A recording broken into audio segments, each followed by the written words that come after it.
তৃতীয় অধ্যায় ফেরেশতার প্রতি ঈমান। ফেরেশতাকে আরবিতে আল মালাইকা বলা হয়। শব্দটি বহুবচন, একবচনে আল মালাক। গবেষকগণ ফেরেশতার সংজ্ঞা নিম্নরূপে দিয়েছেন: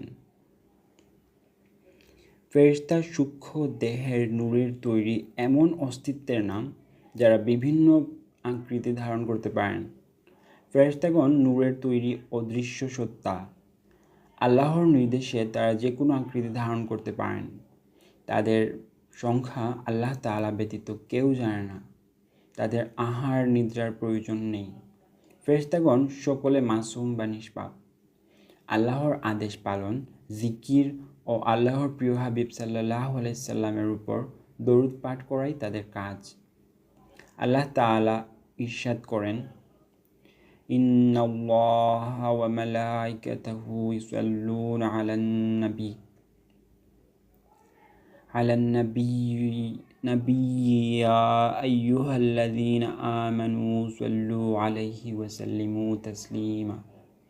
নিশ্চয় আল্লাহ তাআলা ও তার ফেরেশতাকুল নবী সাল্লাল্লাহু আলাইহি সাল্লামের প্রতি সালাত প্রেরণ করেন।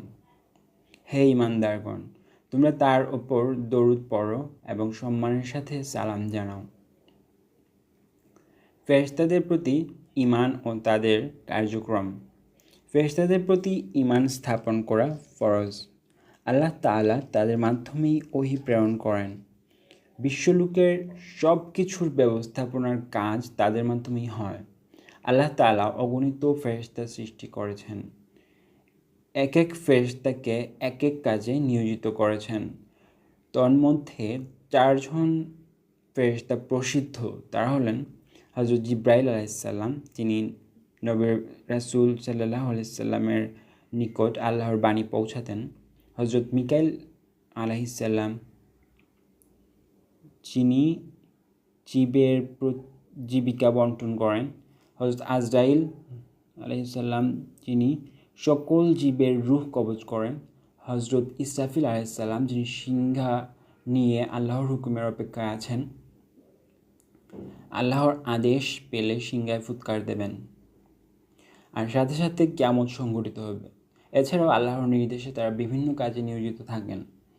কিরামান কাতিবিন, সম্মানিত লিখকগণ, মানুষের ভালো মন্দ লিপিবদ্ধ করার কাজে নিয়োজিত রয়েছেন, যাদের মুতালাক্কিয়ান ধারণকারী, রাকিবুন আতিদ, সদাপ্রস্তুত পাহারাদার নামেও অভিহিত করা হয়েছে।